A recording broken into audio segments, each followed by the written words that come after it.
XJ Talk Show. It's on. Now.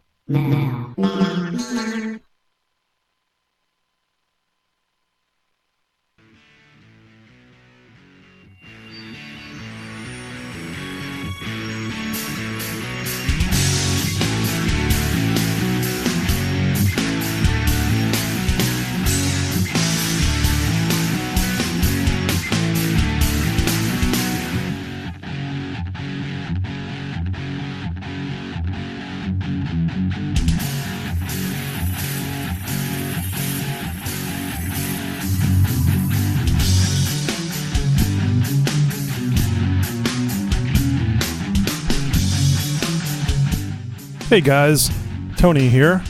This is xjtalk.com, the talk show. Thank you for being here tonight. We had a little problem last week. The whole kit and caboodle was down, which is the PC.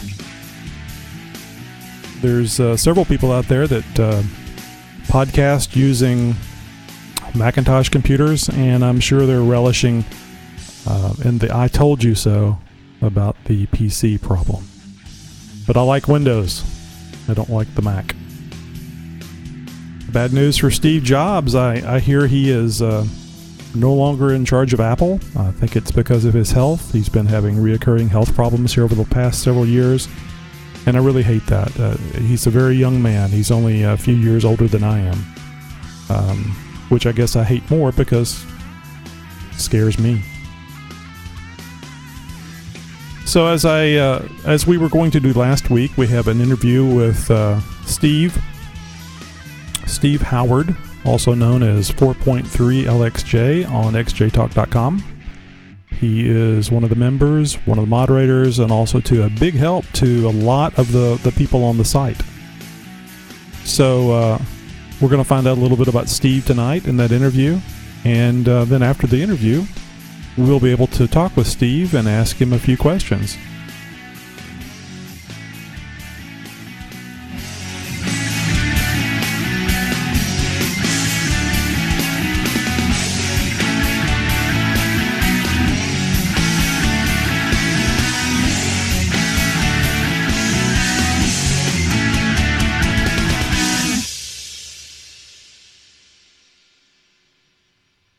xjtalk.com show is brought to you by Jeepin' Outfitters. From tow rigs to trail rigs to daily drivers, we'll get you outfitted.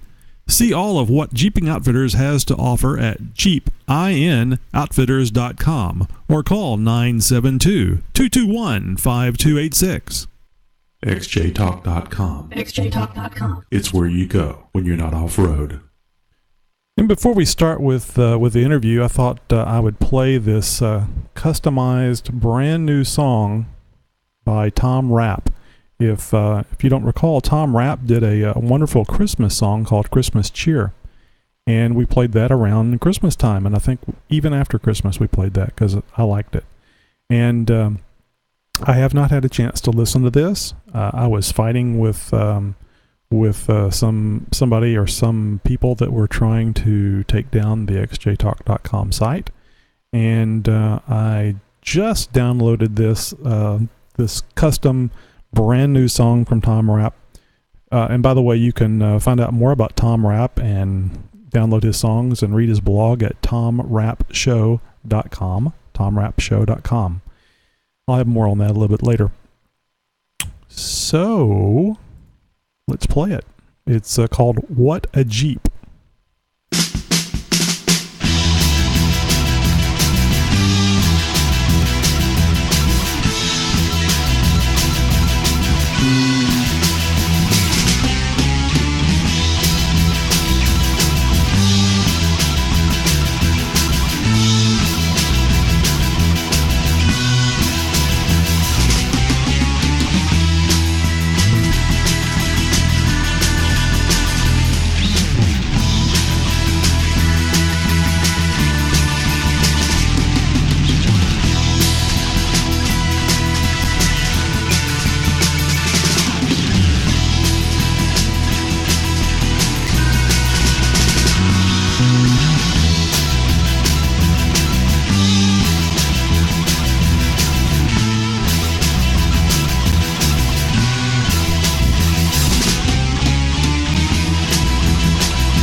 God, that was good. Keep in mind, that's the first time I've heard it. That was really, really nice. I won't tell you the whole email back and forth that we did today, but suffice it to say, I thought it was going to be, I know Tom's stuff is good, but he literally threw that together today in about an hour. So I thought that was very good. Yeah, I thought there was going to be some vocals to it, but his voice has been bothering him for the past month or so. Allergies, I believe. So, and that very well may be, I'll have to double check with him. He may have misunderstood me because I've been trying to get him to do me a song for the show, an actual xjtalk.com show song. And I haven't been pushing him about it. And I sent him an email today and said, hey, show's today. So, if you got a song, and I'm thinking, is there something I can promote for you? And apparently he thought, I want my song. So I don't care. It sounds great. That was really good. Tom, if you're listening to this, I see you're not in the chat room, but when you're listening to this on the podcast, thank you. That was amazing. Just amazing. Okay, I should have Steve here on the phone. Steve, let me see if I can just check with you. I'm kind of concerned about the levels, make sure you can hear everything okay. So I'm going to bring you on. Are you there, Steve? I'm here. How's the sound there? No problem. Got it on speakerphone and got the whole thing. Excellent. Okay, I'm going to put you back on mute, and we'll get back to the show. Thanks. Okay. Steve's listening on the phone. He gets his internet in some sort of wireless deal. So instead of him listening to the show through his internet connection, which would really eat up his minutes, I called him up on the phone, and he can listen to it through the phone. I just wanted to make sure he was able to hear okay. So let's see. Yeah, I think we'll go ahead and get to the interview right now.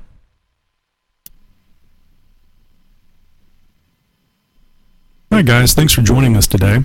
We have Steve Howard, 4.3 LXJ from xjtalk.com, on the phone with us today, and Steve has agreed to do an interview. Steve, thanks for joining us.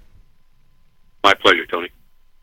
So I already mentioned that your name, or member name on XJ Talk is 4.3 LXJ, and I know the meaning of that, but some other listeners may not. Where did that come from? Well, it came from the fact that I put a 4.3-liter Chevy in my Jeep after the smog police got after me, and I just didn't want to drive the thing to the crusher, so I stuck another motor in it. And the smog police are in California? Yes. Well, they're in other states, too. Actually, I think it's more stringent in Arizona than it is here. That's interesting. But, yeah, in Arizona you have to put your Jeep on a dynamometer, and you do in some places in California too, but in the Phoenix area they dyno it and make sure you have all the right shift points, and unless you've got full-time four-wheel drive, but if you don't, they make you stick it on the dyno. I think the state of Texas makes you do the dyno if it's a 95 or earlier. But if it has the OBD2, which I believe is the 96 and later, you don't have to do the dyno. Oh, really? Okay. Yeah. So, well, that might not be state of Texas. It may just be Harris County. And I think that was actually pushed on us by the EPA. So, I know because my wife's Mustang is a 96 and my Jeep is a 98. And we used to have a 95 Ford Aerostar, and the Ford Aerostar had to be put on the dyno. So... yeah, I guess it's the government pushing things, the federal government pushing things that are causing us to have these issues. So the 4.3 is better smog-wise, or? Well, I can buy parts for it. The 2.8 liter I had in it, I was satisfied with it. It got around good. It got 22 miles to a gallon. Never got any worse than 17, and I was towing another Jeep with it at the time. And but I couldn't buy carburetor parts for it. California has a computerized carburetor for those engines. I just couldn't get any, and nothing wrong with the motor.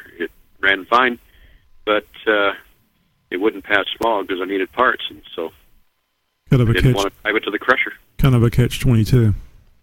Yeah, well, it's one of those things you only have to keep parts for 10 years, right? Yeah. Well, that's a shame, but I guess you've taken care of it that way. When you say to the crusher, that's not something. Is that literally what would have happened to the Jeep if you hadn't have swapped engines? That's literally what would have happened to it. They would have had me drive it to a wrecking yard, surrender the title, and then they would have sold parts off of it and crushed the body. That must be a really wonderful place to live for people to put up with that. California, I mean. Well, there's ways to get around it. You just have to be a little smarter than the average bear. What a lot of people don't know is that you can swap motors and things like that here, but you just have to be a little smarter about it. And one of the things that you have to know is that you can go same year or newer,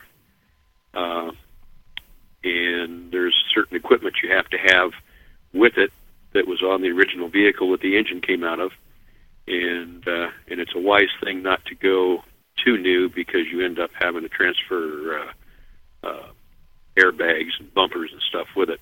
So you kind of cut those mods off at 95. Mm-hmm. So I chose the 93 to 95 vintage because it's the engine I wanted, and it has the most horsepower of that line of engines. What is the rated horsepower? It's 190, but I've got it up to about 230. Oh, that's nice. I bet you can feel that. Yeah, it does 0 to 60 in about 8 seconds. That's not bad. That's Yeah, not bad that's at all. about a little over a second off of the rated time for a stock 4-liter. So, are you a native Californian? Is that where you were born?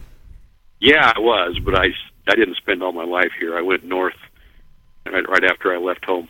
I was born in Los Angeles, and we moved to Lake Tahoe when I was 11, and that was a great place for a kid to grow up. I always had plenty of outdoors things to do. I was never bored. I hear it's a beautiful place.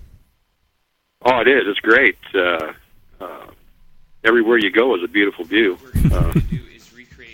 I went when the ski season was on. I went skiing every day after school, and in the fall I was doing football and whatever. And springtime I started hiking and fishing, and summertime I did a lot of hiking and fishing when I wasn't working, and I used to go to the beach every day and swim in the water, and the water's nice and clean. You can get your eyes under it and they don't hurt. You can see for 100 feet underwater, and really nice place to swim. That reminds me of a place, church camp that I went to when I was probably about 11 or 12 years old, and it was out in West Texas. And that's the thing that stuck in my mind until this day, was being able to swim in that cold, and it was very hot, especially in West Texas, summertime. But that stream was cold and absolutely clear. It was just like, to me, heaven, because I had never seen anything like that in southeast Texas, because you've got the muddy water Right. in the rivers. You've got the water in Galveston, which is nothing like Florida or things that I've heard about in the waters in Florida. So it was really nice. So I imagine that was very nice. A lot of fun being able to swim in some water that you were able to see and look around. Did you see any fish? I remember seeing fish. I just thought that was the coolest thing. Yeah, we used to go out on a boat fishing and trolling, and the water would turn green just like you drew a line. Would turn green at 100 feet, and it would turn blue at 150. Oh, wow. And you could look down in 80 to 100 feet of water and see fish swimming on the bottom. Of course, they were pretty good-sized fish, but you could see them.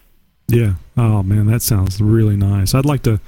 I wish I had a little more money. I would love to go see things like that firsthand, and, of course, take the kids to see it as well. So you're very lucky to have experienced that. Yeah, I was, and also a great place to learn how to four-wheel, too. I bet. And I would imagine not a lot of people telling you where you can go. No, not at that time. This was I got my learner's permit in '65, and before I got my license, there was some other Jeepers in town. They had new CJ5s, new then, Mm-hmm. and with V6s in them, and they had 11 by 15 aircraft tires on them, which was basically a 32-inch tire, and high flotation. Right. Yeah. Hey, that was as big as it got in those days, 32 inches. Yeah. Anyway, well, I imagine that was huge for the time. They drugged me along, and I had to drag my mother along because I only had a permit, and we got with a big group and went from Reno to Virginia City on a road, and then after that they asked me if I wanted to do some real wheeling, and we did, and we took off from Virginia City. We didn't know where we were going. We just started out, and we went from Virginia City to Carson City on no roads at all.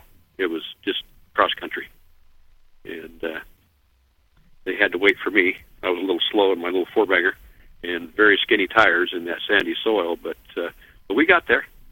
I bet you that was a blast.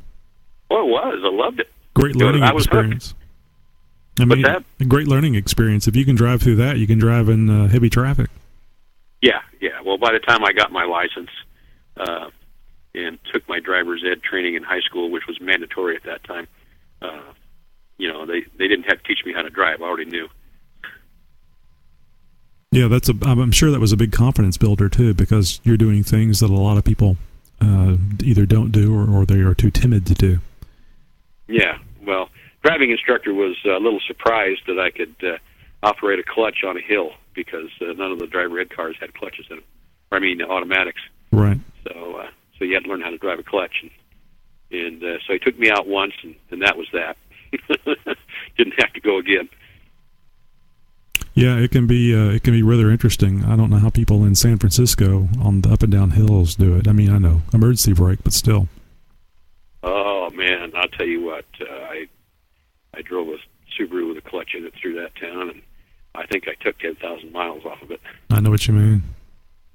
My first car was a standard, but I didn't learn in a standard. I learned went to the driver's ed thing at school. It wasn't. Everything was automatic. And boy, some of the people that were learning to drive, they were just very timid about what they were doing, and I wasn't at all. I was having a blast. So, anyway. So you mentioned growing up in the Tahoe region. You didn't mention any brothers or sisters. Were you an only child? Almost. I had a half-sister that was 20 years older than I am. I have a niece that's 5 weeks younger, so that means my mother and my sister were pregnant at the same time. Mm-hmm. So I imagine they compared notes. But anyway, I never lived with her. Right. And never really got along with her anyway, so I probably only saw her a dozen times in my entire life, really. Well, that's interesting because I have a half brother that was 18 years older than me. And I think about the same time I was born, he was getting married and moving to Arkansas, and I never lived with him. He passed away last year, I believe, and we were never close. He was primarily in Arkansas most of the time. He came down to visit on occasion, but my sister passed away too a long time back. I've outlived her by 10 years now. So, well, it's sad, but when I'm not that old, but if you add 18 to my age, it's that is old. You add 18 to my age, it's even older. So I think I got this already, but your first off-road vehicle was a CJ? No, it was a 42 Ford GPW. I have no idea. Well, it's 42 World War II Jeep. Oh, okay. We bought a. In fact, I'm not sure if we bought it or it was given to us. We had, when I was growing up in Los Angeles, we had a friend who had been a major in the Air Force. I think he retired out of the Air Force. I'm not sure, but I think he was of the age that he could have retired shortly after World War II. But anyway, he got a hold of a very nice base Jeep that was a little bit unique in that it had a governor on it, and it had a special bump in the hood to allow it to be there. And it was just a pristine Jeep. And he died of a heart attack, and his widow sold or gave it to us. I'm not sure which. But anyway, it was in our garage, and once a year we would take that Jeep and go camping at the Bristlecone Pines, if you've ever heard of them. They're up out of Bishop in the White Mountains. And so I developed an interest in Jeeps rather early, and then eventually that Jeep became mine, and I drove it to school and drove it in the snow and had a blast with it. So this would be the standard Jeep that you would see in World War II footage and in movies and stuff, with the folding window and top speed of 50 miles an hour. Had all the lights and everything on it. It was pristine. But I mean, they have like a top speed of 50 miles an hour, don't they? No, I could do 60 in it. You give me a long enough time, I could get it to 60. We're going downhill. Right. Well, I bet you'd love to still have that Jeep now. Yeah, if I could have it in its original condition, you bet. Because right now, if we had it, it would be quite valuable in that condition. Mm-hmm. So that sounds like that was a heck of a deal. That was almost sounds like almost as good a deal as what I got when I was 14. My mom sold her 1965 Ford Mustang, red, hardtop, to a neighbor just 2 years before I started driving. She sold it for $550, and they bought it new. Oh my! Yeah. So not as good as the Jeep, but 65 Mustang. Golly. Oh yeah, yeah. I think she paid $5,000 for that thing, or $5,200 in '65, which was a lot of money. But that was an expensive car, because in '69, beginning of the model year, we bought a Ford Bronco for $3,200. Mm-hmm. It was a snazzy vehicle, especially that color red. I think the color of my Jeep is about the same red as what that color on the Mustang was. Yes, they are. It's about the same. Mm-hmm. I remember those red Mustangs. Yep. And boy, $550. I mean, even at that time, it was. You could tell that it was something special. The Mustang of that year was something special, because I think that would have been around 73, 74 when she sold that. So she had had it a good 9, 10 years. I'd have bought it for that. Oh, in 73. Sure. 10% of the original price. Sure. Well, I had $500 sitting around in 73. You bet. So. You had the original Jeep, the original World War II Jeep. What was your next four-wheel drive? It was the Bronco, the '69 Bronco, and that's when I first started playing around with suspensions. Mm-hmm. And lip kits at that point in time, in the end of the '60s and early '70s, were almost non-existent for anything. You just sort of had to figure it out yourself. And so I raised it up about 1.5 inches, 2 inches, and that was as far as I could get. I put some other springs on the rear, welded in the spring perches and all that stuff. Mm-hmm. Or I should say a friend of a friend did that for me, but I had it all figured out and everything. So that's what we did. And I put some extra coils on the front. And eventually I put... I brazed to get this brazed because I didn't know how to weld yet. Some brackets on the front for Gabriel racing shocks. That was the hot thing to do for those front ends at that time, and got around pretty good with it. I ran 750/16 Firestone Super All Tracks on it, which was about as good as you could get. 32 inches was it, mm-hmm. And I got around real well in the mud. I took it out in the mud here up in western Oregon, where I was living at the time in the early 70s, and was going to school at Oregon State. And Eventually dropped a 351 in it. And, I wore the 302 out, and had a lot of fun in that vehicle. I bet. I remember a lot of discussion about the 351s whenever I first started getting into the go fast cars. I always stuck with the small block Chevys, 350, 327. I had a 283 for a short period of time, but wanted the more cubes. I think that if I could now, I'd have the Jeep, of course, but I'd like to have a full-size truck and a big block in it. I don't know if it would be a Chevrolet or a Dodge, but to have that big block torque and momentum to turn the wheels, and probably some nice 44-inch tires, you know. Yeah, that's nice in a truck to have a big block. There's no doubt. I had a big block in my Dodge, and it was nice. Yeah, it gets you that momentum of that turning mass. Really, gives you the torque. At least that's what I was always told. Yeah, it does. You can't make a small block do what a big block does. Right, but a small block will sure wrap. Will go up into the repetitions a lot quicker. But I don't know.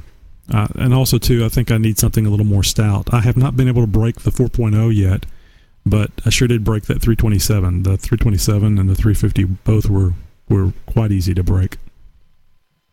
Yeah, you can. My opinion of the 60s and 70s Chevy engines were that they go fast for a little while, but they don't last. No, that's exactly right. Yeah, without changing out the rear end or the transmission on my 72 Nova, I think I was doing 0 to 60 in 6.2 seconds. And that was me measuring it with my digital watch. So I may have been off a little bit, but it was... close enough. Yeah, it was fun. It was a fun car. I'm sure I could have made it go a lot faster if I'd had more funds available to spend on it. So... When did you get your first Jeep Cherokee, and how did that come about? Got my first Cherokee, the one I have now, was my first one. In I think it was 2000. Oh, I take it back. It wasn't the one I have now. I got my first one in 2000. It was an 85. I brought it down here to California, and there's a shortcut I take up to Grass Valley where my kids live, and there's a 15-mile-an-hour curve on that shortcut, and it's a 15-mile-an-hour curve. And it's got canals on both sides and stuff, and I was slowing down for it and did not make the curve because my brake pedal went to the floor. Oh, no. I shifted down into first and all that stuff, but I hit that doing probably 30 miles an hour, and I had set of Swampers on, which are not really good tires on pavement anyway. Mm-hmm. And the thing just drifted right over, and I rolled it right into an irrigation ditch. Took out 30 feet of guardrail, and so that totaled it for sure. Although it was drivable, it was totaled. Right. Even after taking out the guardrail and rolling into that, and the irrigation ditch was not a small ditch. It was something that would swallow several Cherokees stacked up. It would drive, and I could have driven it back up to Washington State where I was living at the time, but had a hole in the radiator, and I figured the cops would stop me somewhere along the line. Right. driving a total vehicle. just like Smokey the Bandit. Son, what the hell are you driving? Yeah, that would have been it. What did you do to that? Are you running from a bank, or?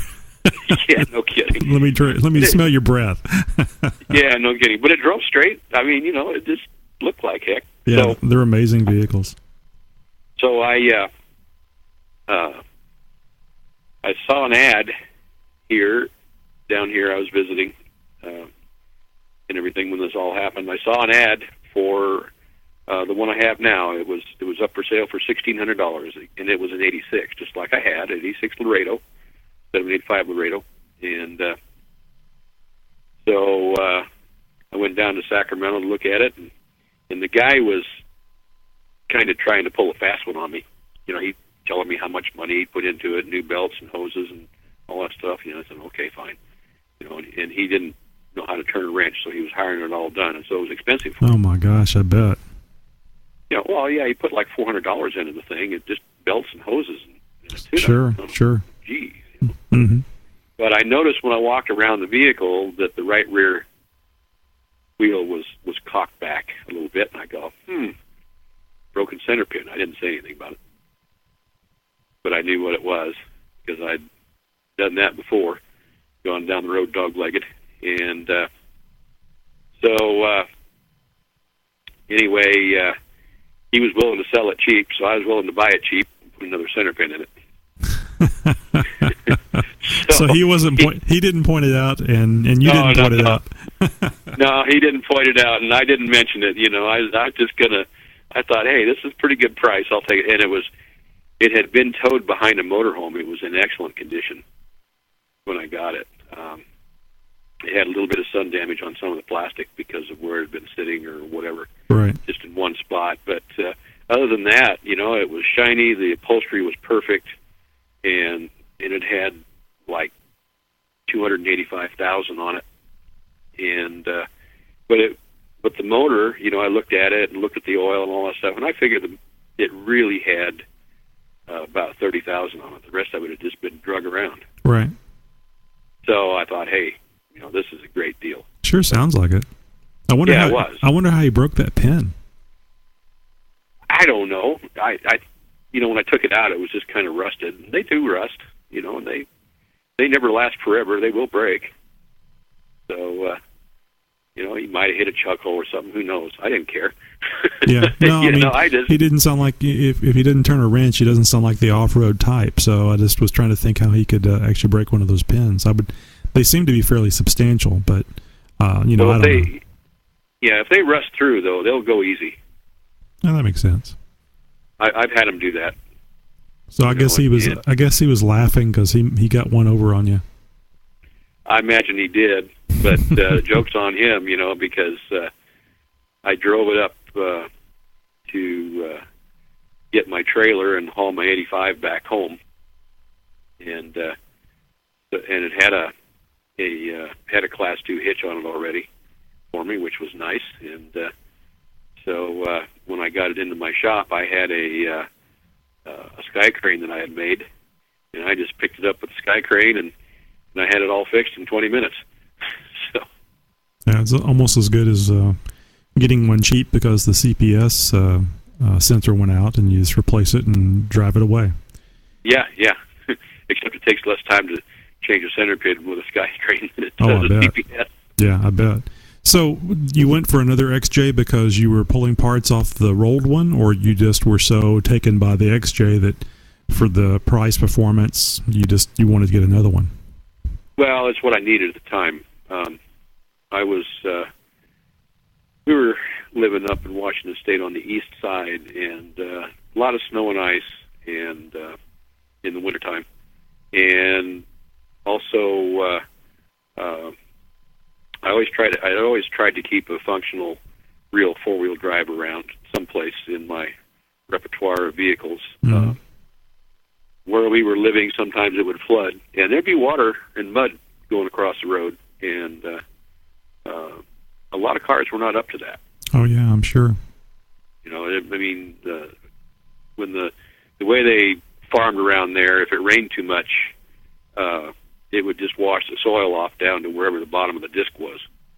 And so there was a couple of times I drove my Subaru XT through there, and I had water up to the floorboards and so forth that I was crossing in mud and rocks and whatever. So just tried to keep one of those around, and wanted a good snow vehicle, and that's why I bought it. I never really intended to wheel it hard when I got it. I just had a quick question about the snow. It's not really in line with the interview, but why are open differentials better on ice and snow than a differential like a locker or something, or is that information correct? No, that information is correct.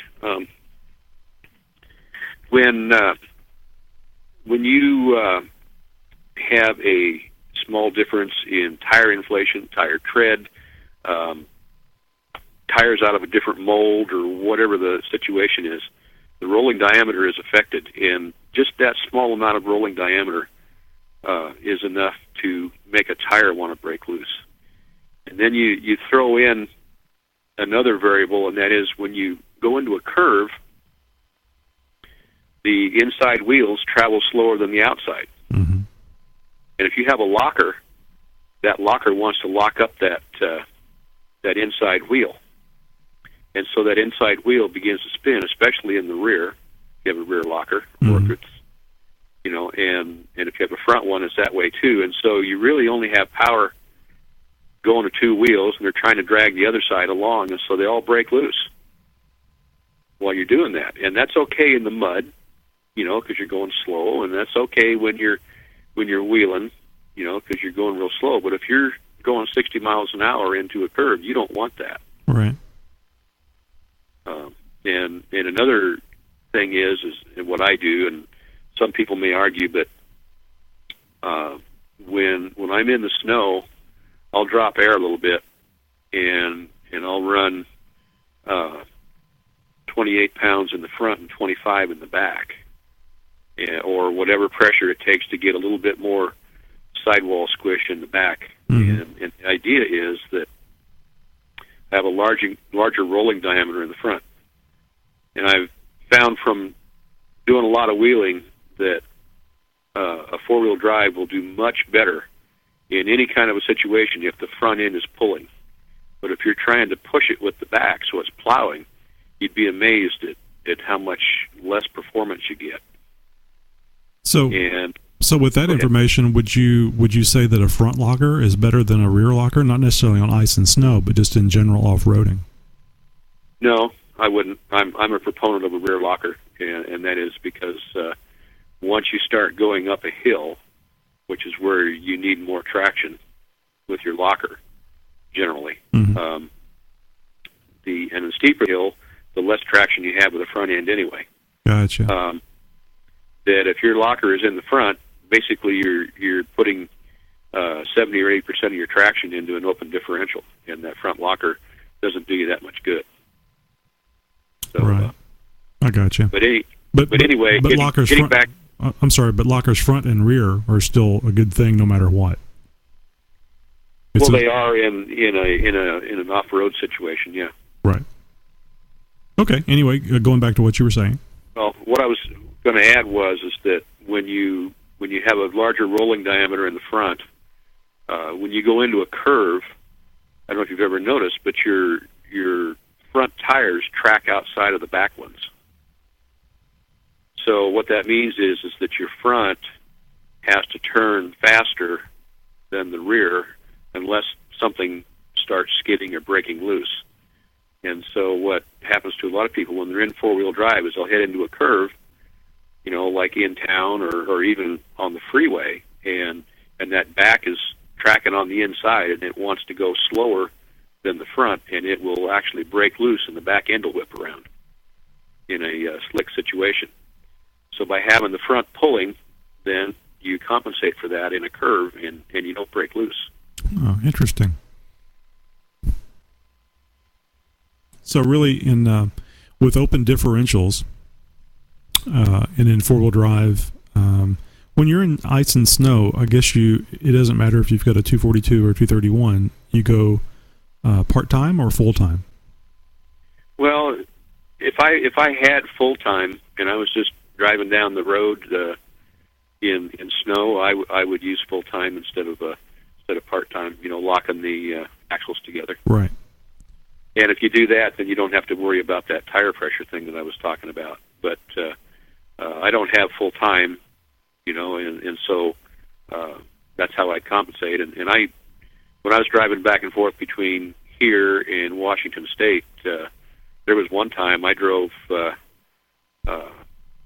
about close to 500 miles in the snow, and it was cold and snowing, and that's just the way it was. It was a long trip, but and I used to drive on ice a lot coming down, and and so forth. And the roads in eastern Oregon will stay iced for 3 or 4 months of the year. My gosh. That's a long time to learn how to drive on the ice. I bet you there's a lot of accidents. Not too bad. The roads are pretty straight out there, and they put pumice on the roads. But you can still get yourself in trouble real fast if you quit respecting it. Mm-hmm. I'm sure that's a very attentive 500 miles. A lot of stress, watching exactly what you're doing. Yeah, no sleeping. I can't just put it on autopilot and and take a 2,000-foot nap. Yeah. Nope. Oh, wow, that would be an interesting thing. Of course, I'm down here in South Texas, and I've seen snow 3 times in my life, and it was all in 1973 and 1974. So it's interesting to me, and that's one of the reasons why I'm asking these questions. And also, too, with all the snow and ice that's going on across the country right now, I figure if people don't already know, this might be good information for them to have about driving their Jeeps out in the snow and the ice. Yeah, it is. It's just something I learned to do when I drove miles and miles and miles in the snow. A lot of times I'd be driving over Donner Pass, which is up over 7,000 feet in the snow, and I did it every weekend when I was in community college, because I'd go back up to the lake to work, because that's where my job was. So, and I couldn't get one that would pay as much down in the valley, so I stuck with it. So do you have to drive slower in the snow and the ice, or do you get a good feel for it and drive 50, 60 miles an hour? Well, that depends on a number of things. If I was in eastern Oregon where there's pumice on the road, yeah, I would drive 50 or 60 without a problem. Paying good attention, of course, to what I was doing. Right. Don't do anything suddenly. Good, fresh, dry snow with nothing done to it, 50 or 60 is not bad if you have good tires with lots of sipes in them and so forth. But if it's a slush or hard-packed ice with nothing on it, that kind of thing, you better believe I'm slowing down. Are we talking 30, 40 miles an hour, or just depends? Well, it could be slower. Well, I feel it out. I kind of push it up to where I feel like it might be getting a wee bit squirrely or something, and then I back off. So it's like what we would do down here in the rain. If it feels like it's starting to get a little wiggly because it's hydroplaning, you back off a little bit. Yeah, that's true. And another thing is that generally there's 2 tracks that have ice in it, and the crown in the center and over by the shoulder will usually have snow that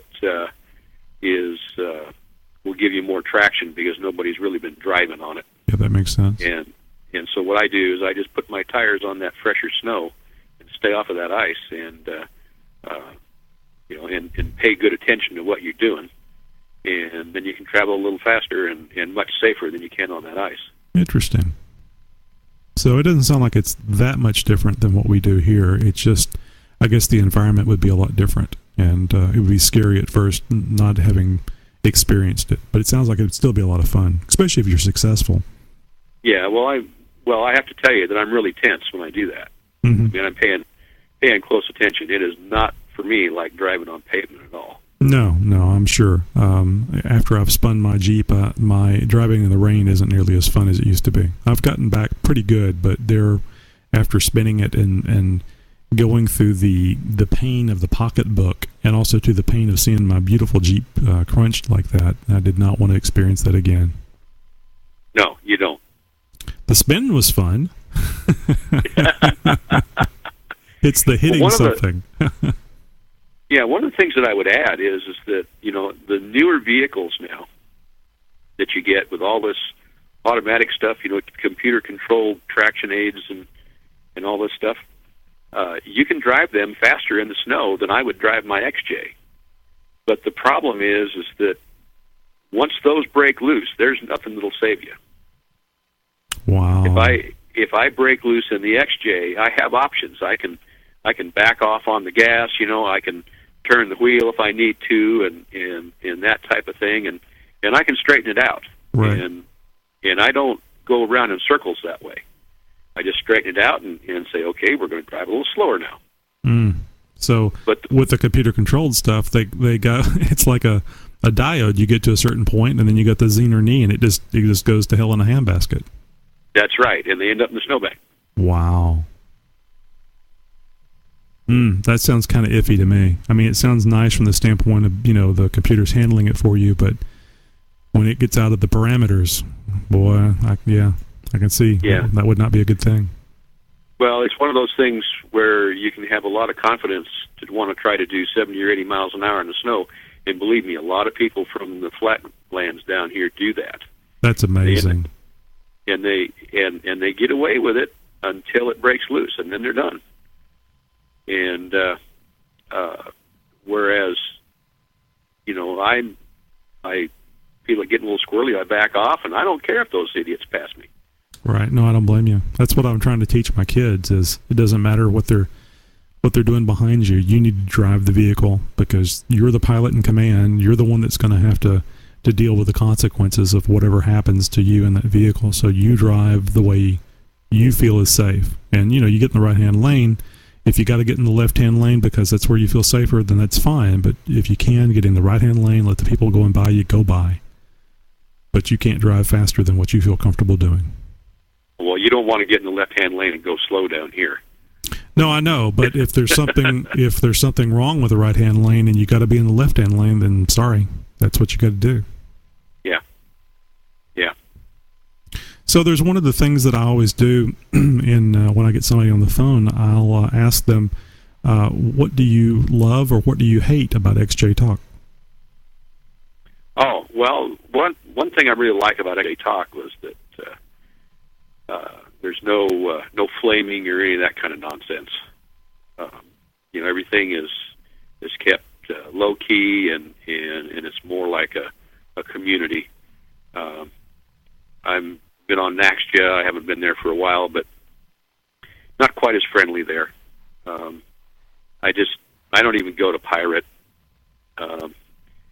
Anything I need to know there, if I can be conceited, I figure I already know.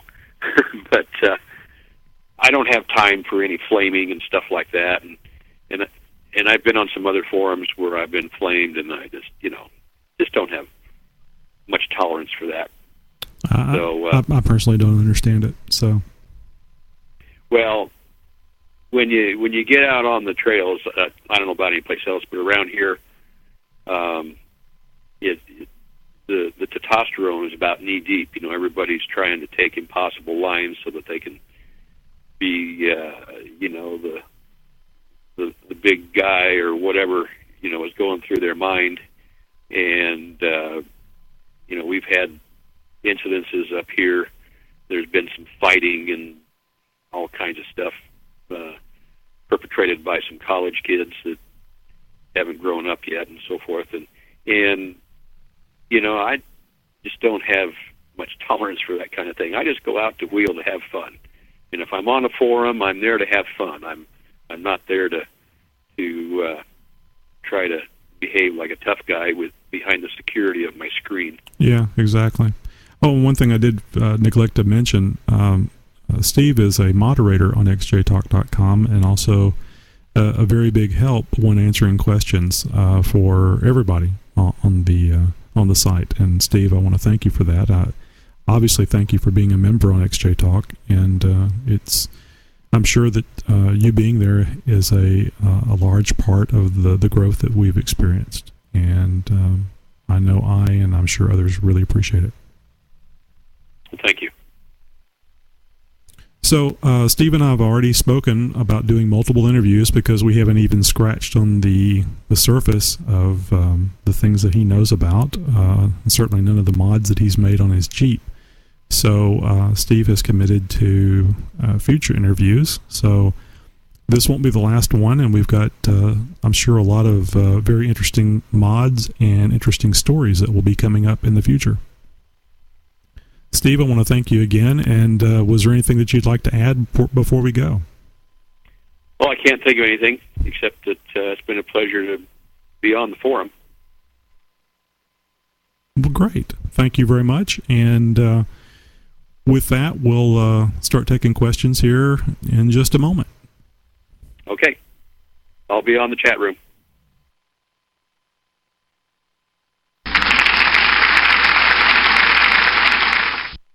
And there you have it.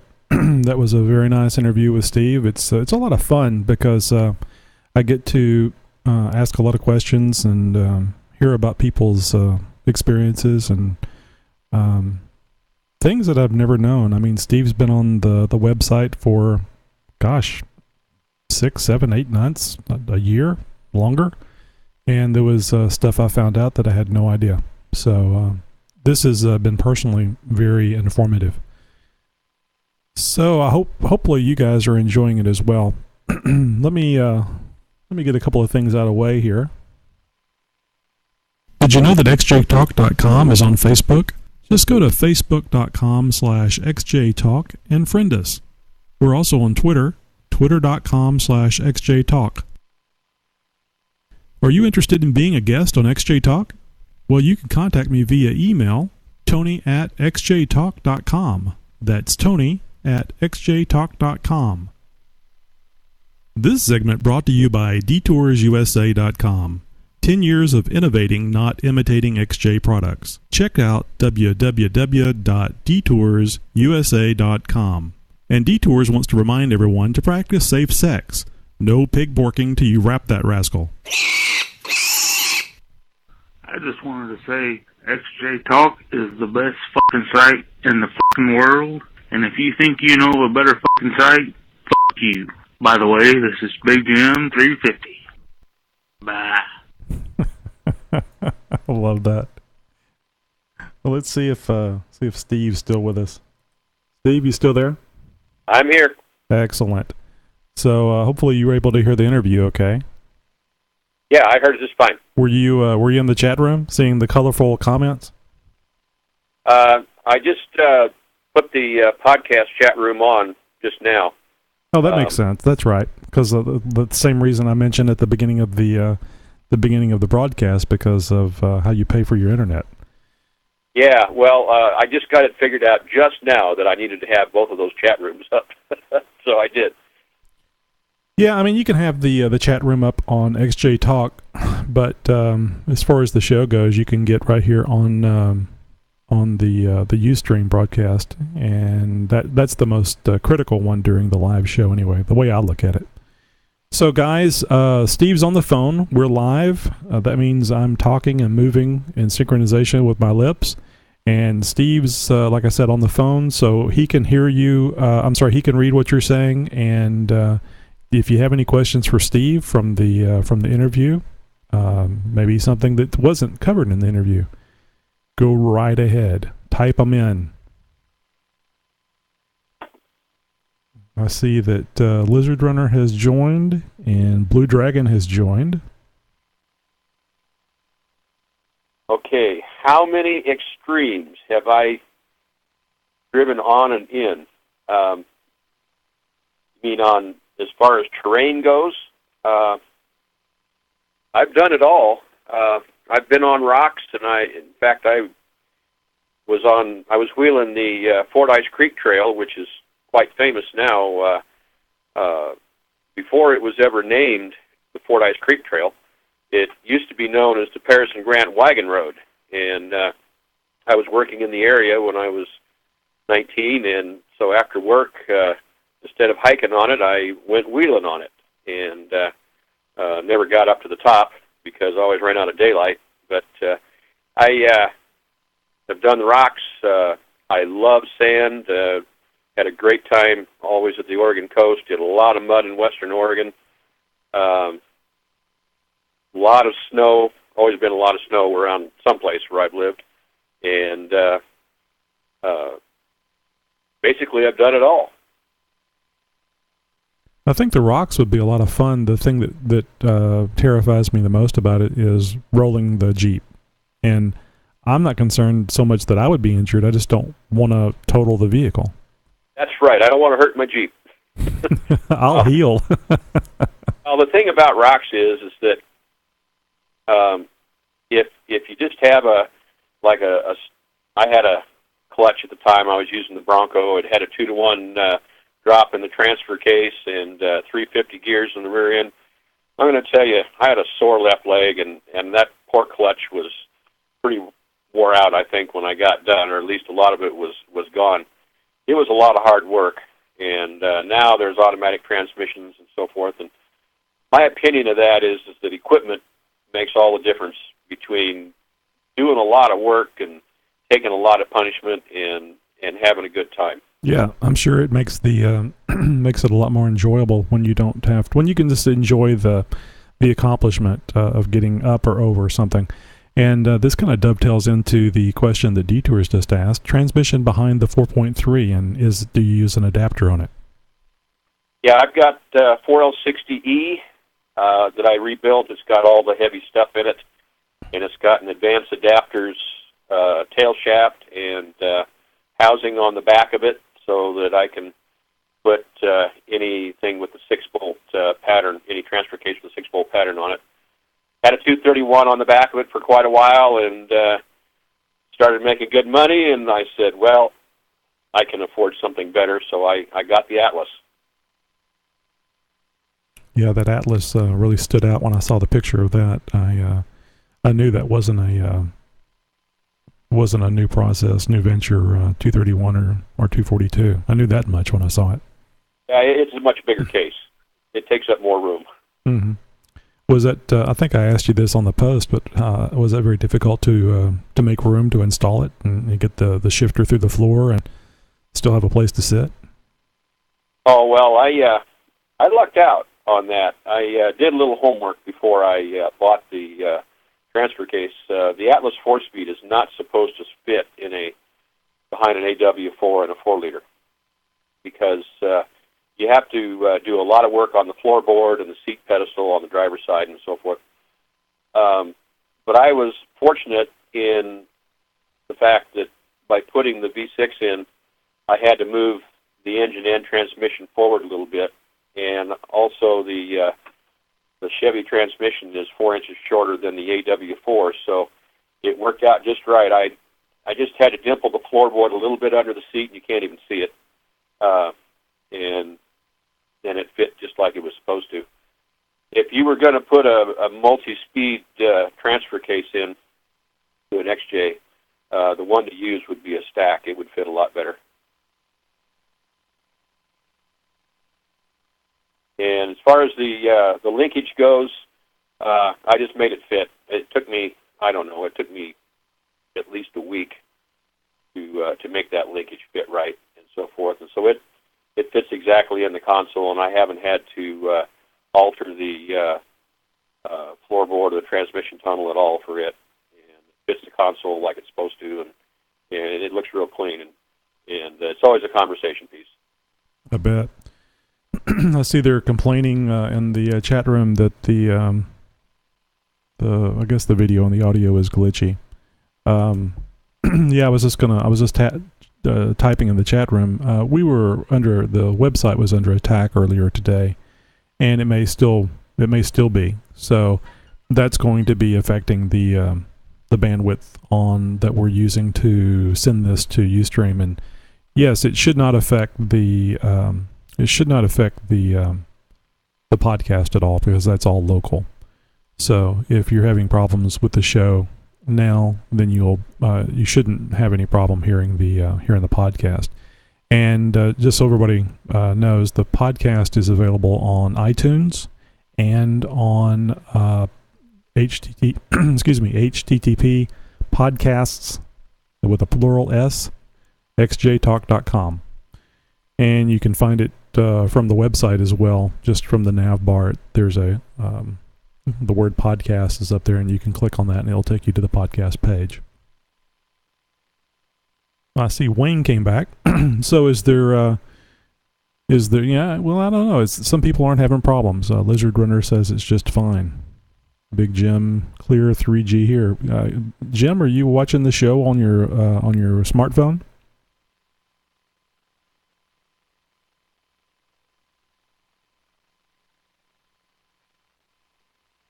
Jim types with his elbows, so it takes just a bit for him to respond back.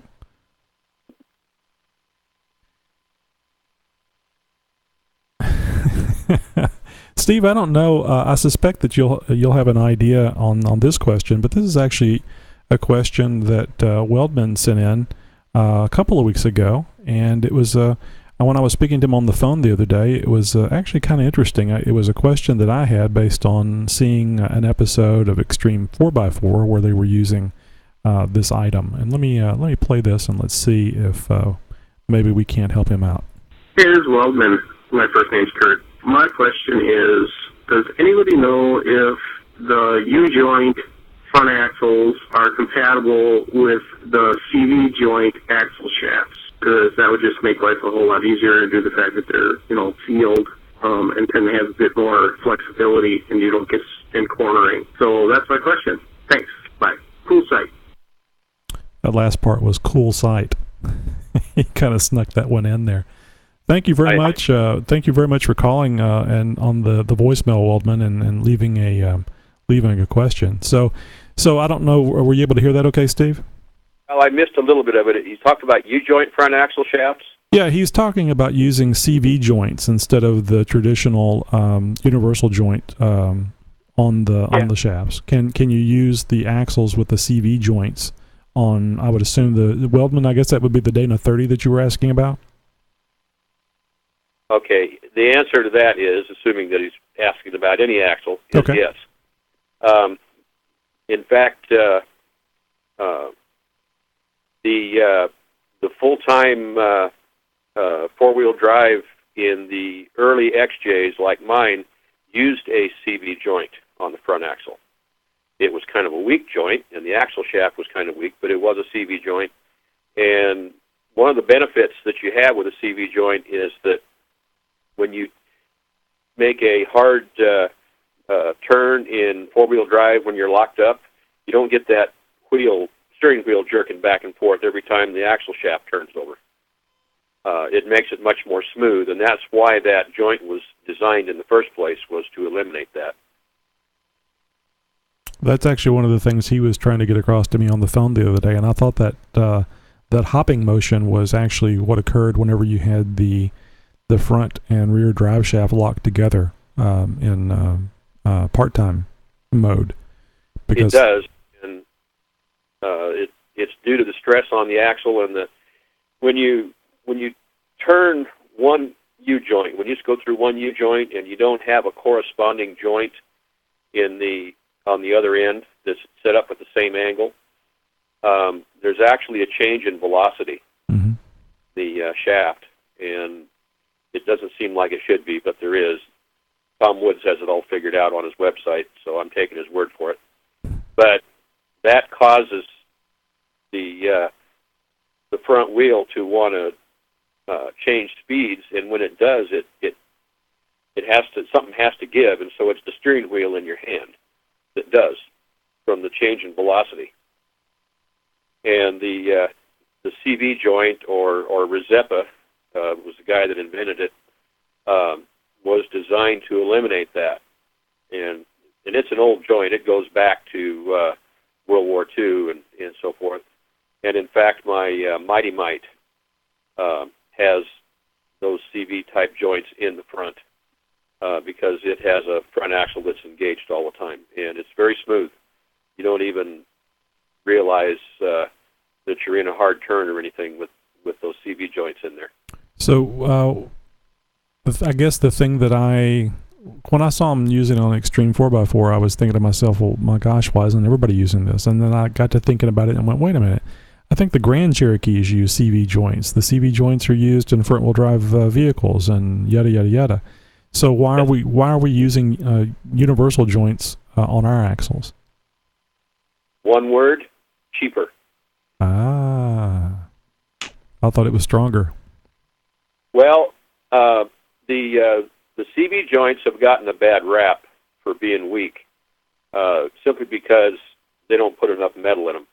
If you get a CV joint from Bobby Longfield, for instance, that would be about the same size as what you would put in our Dana 30s, and in fact will fit inside of the knuckle on a Toyota pickup front axle, those CV joints are as strong as the Dana 60 crosses.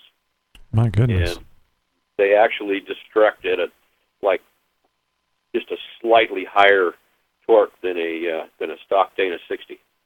My goodness. I bet you they're pricey. Yeah, they're pricey, but they're well worth it. You can run a nice, small, light axle that has the same strength as a Dana 60 without any problem, and you can run larger tires and never have any problems. So what all do you have to change on a Dana 30 if you want to run a good, strong, equally strong as the U-joint axle? If you're going to go to the CV, you don't have to change anything. I think it's RCV has a kit that you can buy. It's an axle shaft where you just pull your old shaft out, you throw this one in, you bolt it all together, and you got it. That sounds like a sweet deal. It is. It ain't cheap, but if you're having trouble with U-joint crosses and so forth, and they're not very strong when you're in a sharp turn. That's when they fail. Right. These CV joints will take the torque in a turn, and so they can be worth their weight in gold eventually if you break enough axle shafts. Sure. Well, and depending on how much time you like spending on the trail working on your rig. Well, Weldman, there you go. It sounds like that you were dead on with what you were thinking about the CV joint being a better all-around solution to letting the wheels on the axle turn left or right. Okay, Weldman has another question on this. It's related. He says, will the CV pass through the bearing hole? And the answer is no. You have to pull the knuckle.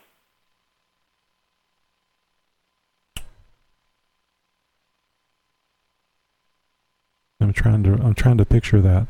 I remember trying to remember when I changed the wheel bearing assembly. Yeah, normally on a Dana 30, late model Dana 30, what you do is you just pull the unit bearing out, and then you can pull the axle shaft with it. Right. And the whole thing will come out right in your hand. But right. the RCV kit, because it's physically fatter and there's more metal in it and it's so much stronger, you have to take the nuts off of the ball joints and whack it with a hammer and pull the steering knuckle off and then slip the axle shaft in. My goodness. But it's not that big a deal. It only takes another 20 minutes at the most. Mm-hmm. Okay. Well, excellent. We're running over. We're about 10 minutes over right now, but some good information. Anybody else have any other questions for Steve?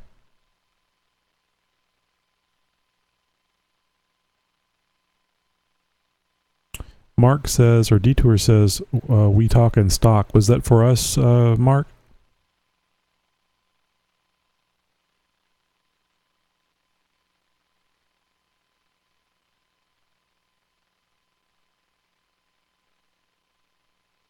I don't know. He's not saying. Mark says, thank you, Steve. You're welcome, Mark. Well, that was a very good question. I think that's probably one of our better questions that we've had on the voicemail. And you guys should call in on the voicemail and either leave colorful message like Jim doesn't remember doing, or a question like what Kurt Wildman sent us probably 2.5 weeks ago. So here's the information for calling in, and it's a 24 hours a day, 7 days a week voicemail. Nobody's going to call. My wife's not going to pick up the phone and go, "Oh, I'm sorry, I shouldn't have picked that up." It's just voicemail, so you don't have to worry about somebody picking up on you. Do you have questions or comments that you would like played on the air?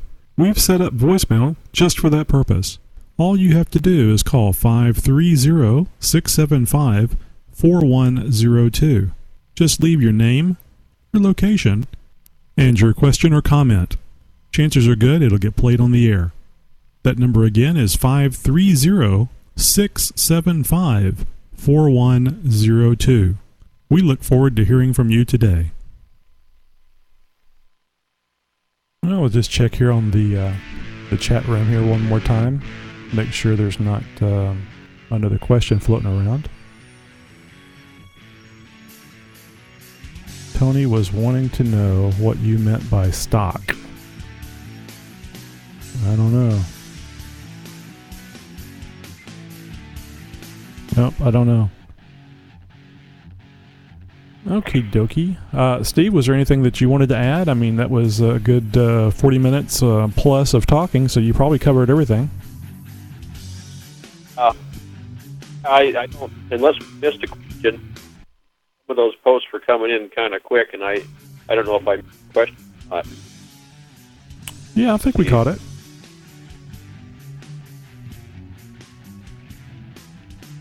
You were kind of chopping. Are you still there? Yeah, I'm still here. I'm just sort of seeing if I missed something here. Okay.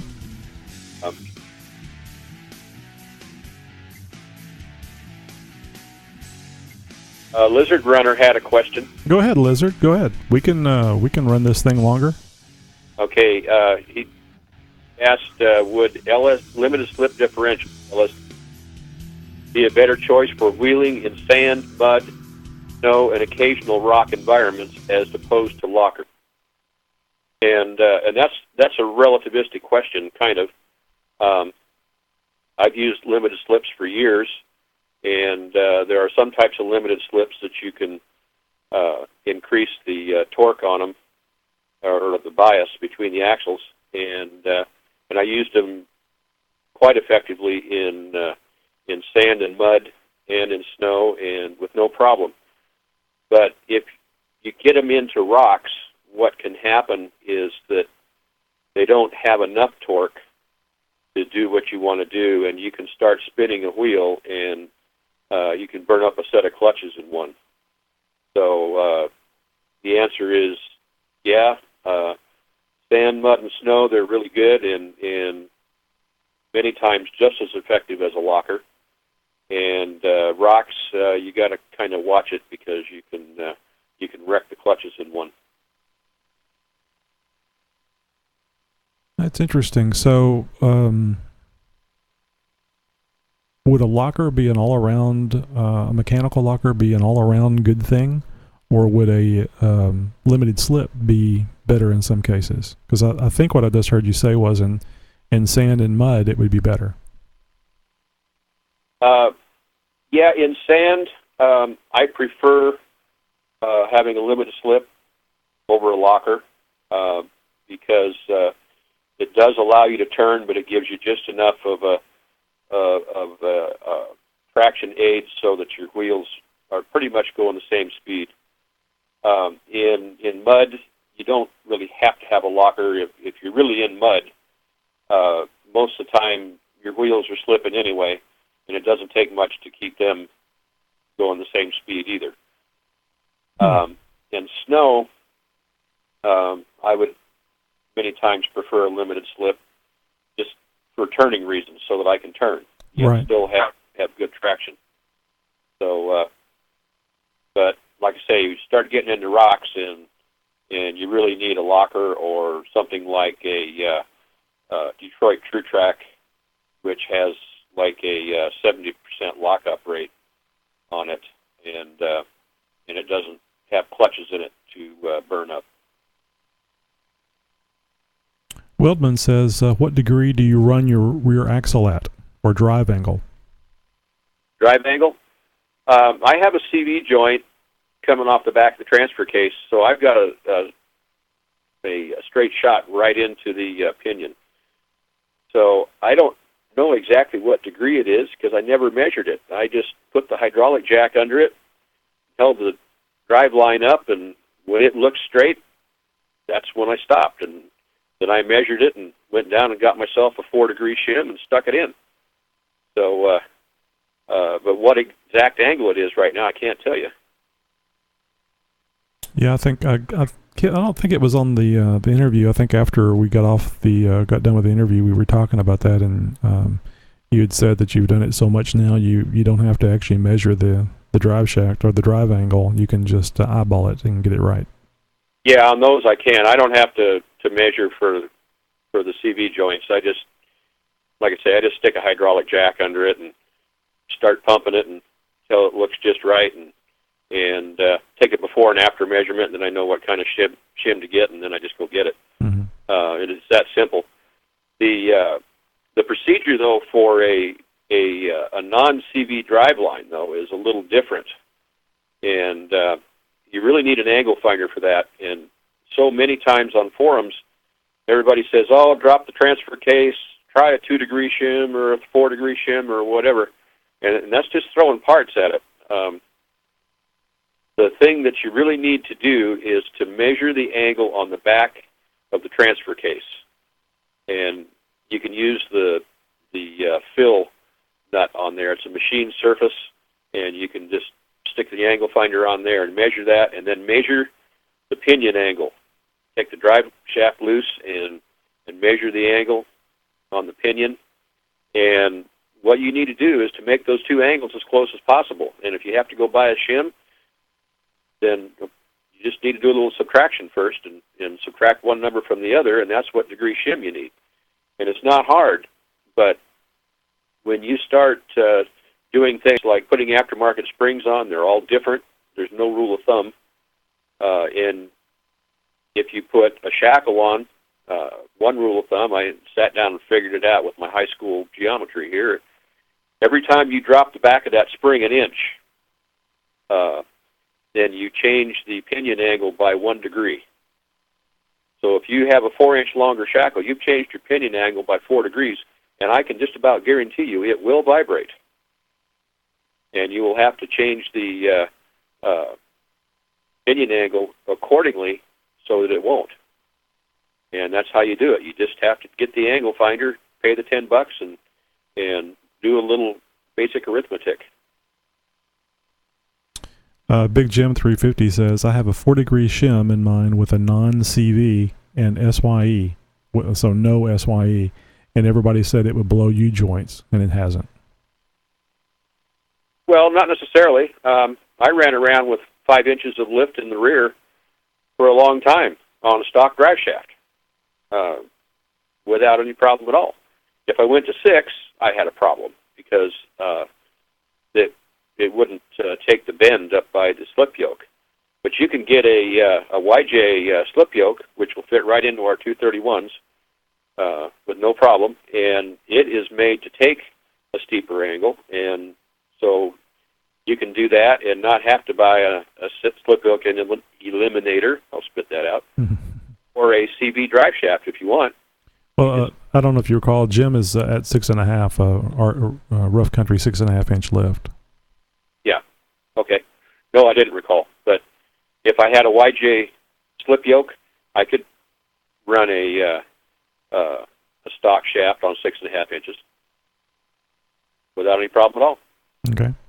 Weldman says, does the transfer case drop spacer increase stress on the front shaft? It doesn't increase stress. What it does is it increases the angle at the CV. So theoretically, you're going to get a little bit more wear there on the CV joint on that front drive shaft. But other than that, there's no difference in torque or anything like that. So it shouldn't hurt it. Which end of the drive shaft? Up on the transfer case side of it. Okay, I'm getting a little bit of vibration on mine during acceleration around 55 or so. I don't really notice it. It may be there under that lower miles per hour, but I don't notice it. But up around 55 or 60, I can feel it if I'm accelerating. I'll let off and the vibration goes away. So I figured it was a U-joint. I just didn't know which one it was. Oh, I see what you're saying. Yeah, what you kind of have to do is crawl underneath and start wiggling things around. Look for signs of a dry joint. Look for signs of any red dust around the seals. Right. If you find any red dust, it's that one, guaranteed. Well, now that I've learned that I just go to O'Reilly's and rent their big-ass C-clamp, changing the U-joints is pretty simple. Yeah. Boy, it was a bear changing the axle U-joints on that Dana 30, but I was using a hammer, same way I used to do it a long time ago when I was changing U-joints out in my Pontiac Ventura. Use one hammer or two? One hammer, and I think I literally beat on that one U-joint. I forget which axle it was, but I took the axle out and I beat on that U-joint literally for 2 hours straight, and it would not come out. And when I finally found out about that you could rent those tools or borrow those tools, because it's not really a rental, and I got that big C-clamp and I put that C-clamp on it, the cap literally came apart. It was so embedded in that in the axle, that little hole in the axle, and it just broke apart. I didn't care because I had another one to go in it. Unfortunately, the other one didn't have a problem. Let's see. Weldman says, "Is that a double cardigan on the YJ?" I believe that was the. It's a single. The single. Okay. What was it that you called that? I forgot now. Double cardan. Yeah, but the part that you said to get off the YJ. Oh, it's just the YJ slip yoke. The slip yoke. Okay, so it's not a double cardigan. Yeah, before they had slip yoke eliminators and all that stuff, way back in the day when they first came out with the 231s and with YJs and so forth, if you wanted to lift an XJ, you didn't have an SYE available, so what you did is you just went down and bought yourself a YJ yoke and set your drive line up properly, and everybody was happy. Just looking here at the chat room to see if there's any more questions or one that I missed. Yeah, Weldman says, I have a small vibe all the time, like a hum. You got a hum? That's what he says. A small vibration, it's like a hum all the time. I would assume that you mean while you're rolling, right, Kurt? Not while you're sitting still.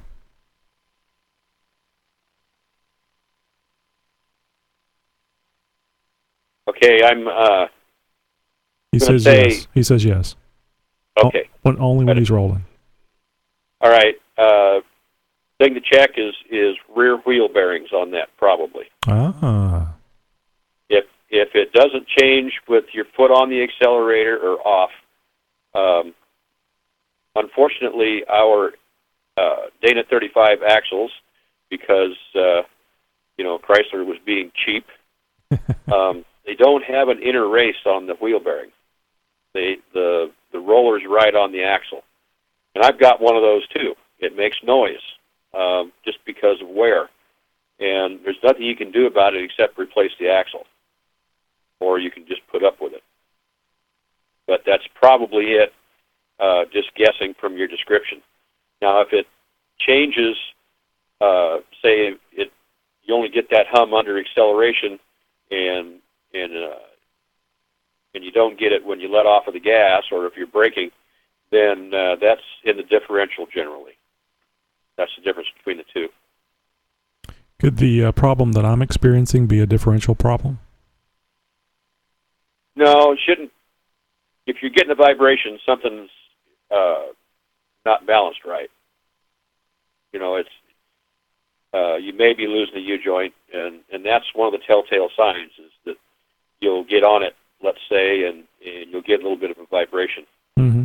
Okay. Sometimes you might squeal. Yeah, that's what I was thinking. Sometimes, but not all the time. Right. Yeah, it's a crapshoot. It is. If it was easy, Cher would be able to do it. There we go. Oh, also too, Wellman, I don't know if it would be a doable thing or not. Certainly don't want you to do something that would put you at danger. But you can always take a video and perhaps capture the sound. And oftentimes too, when we experience something, we are busy with listening to the radio or thinking about what it could be, and we don't actually record exactly what the sound is in our mind. We don't record it exactly, or we don't think about when it's really happening. So sometimes when you record it and you can play it back whenever you're not busy driving the vehicle, it's even a help as a diagnostic tool. So if you've got a camera on your cell phone and video capabilities, you could try doing a video and maybe capture the sound and or even describe it while you're driving. And then when you're not focused on the driving part, you can go back and listen to it, and you could always post it up on XJ Talk, and we could help you there. Okay, Weldman has another comment. It says it didn't do it until after his lift. I'll tell you what I would do is I'd take my significant other. They always have great ears for rattles and things. Yes. Critical. But I'd just put her in the back and have her listen and see where it's coming from. See if it's coming from one side or the other, or in the middle, or if it's even coming from the back. It might be coming, you might be getting some noise from the yoke coming off the transfer case or something. But that does a lot of good as far as pinpointing things, just making sure where it's coming from. I mean, as far as diagnosing. Yeah, that's very true. So, put your sweetheart to work. Tell her ahead of time why she's getting in the back seat so you don't disappoint her. Yeah, don't tell her you don't want to be seen with her or anything. All right, guys, that's we're coming up on the hour and a half on the show, and that's about long enough, I think. We've had lots of people drop out, but we had lots of good questions here over the last 15, 20 minutes. So didn't want to leave anybody hanging. And like I said, Steve has already promised he'll come back, and we can get into some more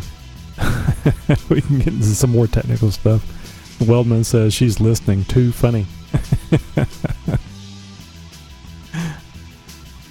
Well, Steve, I'll give it back to you again. Is there anything that you wanted to cover, or anything that maybe you saw in the chat room that I missed? I think you probably got it. Okay, guys, thanks very much. It's always a lot of fun. I appreciate everybody coming in and getting in the chat room. Thank you for our guests. I think we had 7 or 8 guests tonight, and you guys need to get a Ustream account set up so that you can get in the chat room, ask questions, cut up with the rest of us. This is the song that Tom Rapp did today and sent over to me, and I was very surprised because the way he portrayed it to me, it was like a half afterthought for him putting it together. Very talented individual. His site is Tom Rapp Show. That's 2 P's. Tom RAPP show.com. And you should check it out. He's got some very interesting stories on there. Things that he's songs that he's written for Allison Rosen, who is actually now the new news girl on the Adam Carolla podcast. A lot of Adam Carolla show, podcast. It kind of goes back and forth. And since she's been on there, I've been listening to that, and it's some pretty funny stuff. A lot of blue language, and several of the other colors in the rainbow. But it's quite funny, and give that a listen. I think you'll enjoy it. So guys, thank you again, and remember, next week, same bat time, same bat channel.